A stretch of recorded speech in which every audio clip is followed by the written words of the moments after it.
Hi, it's Jeannie Nadja, and I'm back again today with another styling tip. Today we're going to talk about glue, and not Elmer's glue, wood glue, craft glue, hot glue, that kind of stuff that you find in the Joann's and Michael's and other crafting areas.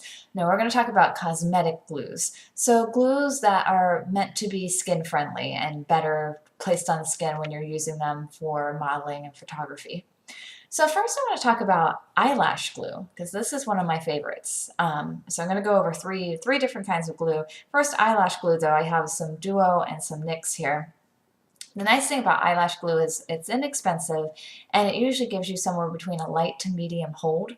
And then to remove it, usually you can just peel it off and use a makeup wipe or some facial cleanser. So it's fairly easy to remove. One of the downsides though, most eyelash glues contain latex. So you have to watch and make sure that you don't have an allergy if you're using it, or if you're putting on a model, make sure they're not allergic to latex. They do make latex-free brands though, so that's an easy way to get around it. So let me show you some examples here of how I've used eyelash glue in my own work.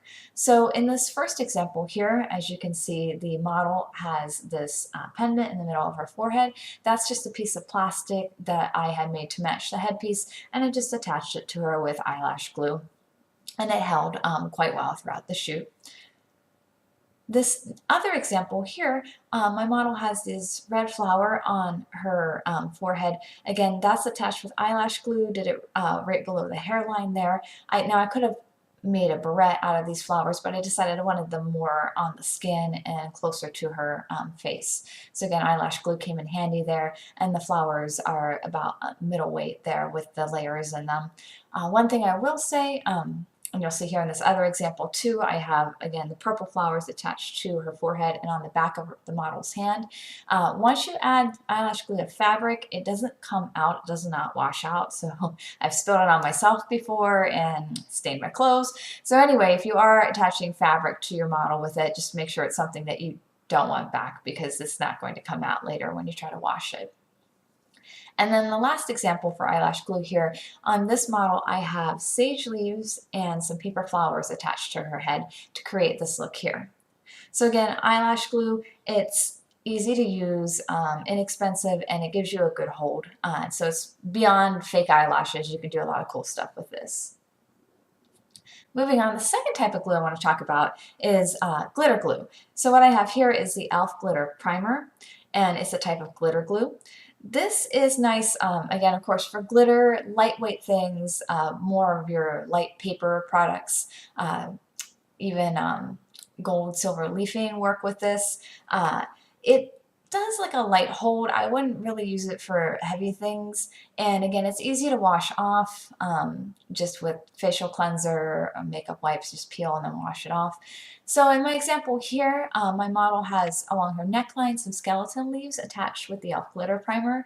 Now, they did start to pop off when she moved her neck here. If I had a do-over, I would use eyelash glue for this probably, but they had on for maybe about 5-6 minutes of the shoot, which was just enough time that I needed. Probably when you're using any kind of glue, don't send your model on a marathon. As the skin moves and the model moves, stuff is going to pop off. So again, glitter glue, better for lightweight things, right? And this other example here on her neck are some pressed paper flowers. And so again, if you just take some glitter glue, you can put it on a Q-tip and wipe it over the area and then press on or sprinkle on what you want to add to your model's skin. Finally, the last product I'm going to talk about is a little heavier. This is spirit gum. So if you are looking for attaching like prosthetics and latex and rubber, heavier things, maybe a little more movement, this is kind of like your Halloween stuff, spirit gum. So the thing about spirit gum is a little more expensive, unlike the other two products, and it's a little harsher on the skin, but it does work for that medium to heavy hold. My example photo here is a self-portrait of me. So yes, it's my boobs covered with rose petals.